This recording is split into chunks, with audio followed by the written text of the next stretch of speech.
So what's up sa mga kahombre ko dyan? Makagago, what's up man na naman nga pala to. At syempre mga kahombre ko, alam nyo na, today is the day kung saan finally atin na matutuhayan ang the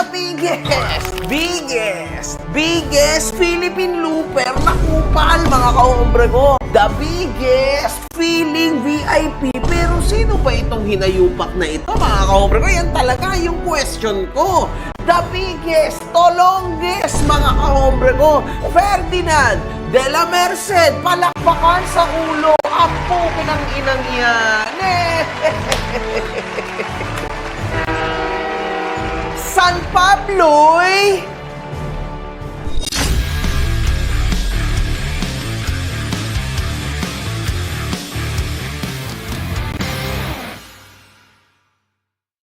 hinahanap mo ba ako sa Facebook? I-follow mo na ako. Ito ang page ko.